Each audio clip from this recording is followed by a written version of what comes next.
Évangile de Jésus-Christ selon saint Luc.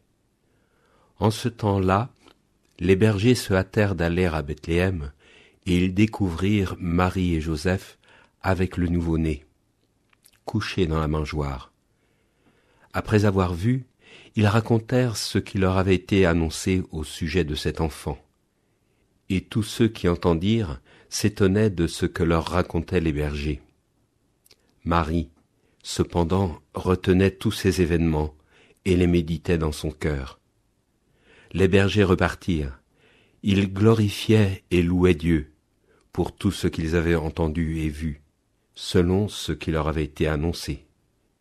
Quand fut arrivé le 8e jour, celui de la circoncision, l'enfant reçut le nom de Jésus, le nom que l'ange lui avait donné avant sa conception.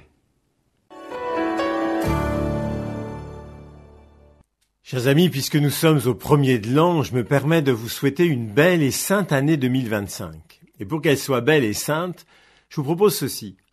Tout au long des mois qui viennent, gardez au fond de votre cœur une petite crèche. Et régulièrement, descendez dans cette crèche au fond de votre cœur pour partager avec la Vierge et Saint Joseph, avec les bergers, 2 attitudes fondamentales qui vous permettront de garder la paix et la joie intérieure, quels que soient les événements que nous vivrons. La première attitude fondamentale, c'est le silence du cœur, et c'est l'attitude de Marie et de Joseph.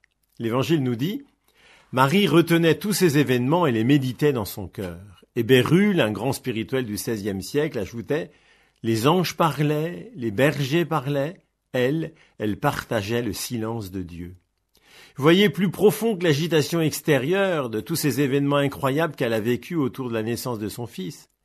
Plus profond aussi que l'agitation intérieure, c'est-à-dire toutes ces pensées, tous ces états d'âme qui l'habitent. Elle descend là où l'Éternel demeure en elle, dans son cœur, pour y rejoindre le silence de Dieu et entrer dans un dialogue de cœur à cœur. Et Joseph, lui aussi, partage le silence de Dieu, en partageant celui de Marie. Dans l'Évangile, vous le savez, on ne trouve aucune parole de Joseph, c'est le grand silencieux. Bien sûr, sa mission ne l'a pas rendu muet comme Zacharie. C'est lui notamment qui va donner son nom à Jésus. Et on imagine tous les dialogues qu'il a pu avoir avec sa jeune épouse bien-aimée, Marie, pour s'ajuster l'un à l'autre, en s'ajustant ensemble à la volonté de Dieu. On imagine aussi les discussions dans l'atelier avec Jésus à qui il transmet son savoir. Mais ces paroles naissent d'un cœur rempli de silence, c'est-à-dire un cœur qui écoute attentivement et paisiblement la présence de Dieu à l'intime de lui-même. Eh bien voilà la première attitude qu'il nous est proposé de cultiver pendant cette année, le silence du cœur. Cette capacité à ne pas nous laisser gagner par l'agitation du monde, mais régulièrement, au cours de nos journées, dans la compagnie de Marie et de Joseph, de descendre dans cette crèche de notre cœur et rejoindre Jésus. La deuxième attitude, c'est la louange et l'action de grâce, et c'est l'attitude des bergers. L'Évangile nous dit « Les bergers repartirent, ils glorifiaient et louaient Dieu pour tout ce qu'ils avaient entendu et vu. » Pour entrer dans la louange, il faut avoir un cœur de pauvre et de petit, comme les bergers. Et comme Jésus lui-même, lorsque, exultant sous l'action de l'Esprit Saint, nous dit un autre passage d'Évangile, il dit « Je te bénis, Père, car tu as caché cela aux sages et aux savants, mais tu l'as révélé aux tout petits. » Pour entrer dans la louange, il faut être tout petit, comme les bergers, comme Jésus qui est le tout petit du Père et qui reçoit toute sa vie comme une grâce. Il n'y a pas un instant où Jésus n'est pas dans l'action de grâce. Eh bien, vous voyez, pour que cette année soit une année de grâce, essayons de cultiver l'action de grâce. Passer une année de grâce, ça ne veut pas dire passer une année sans épreuve, non.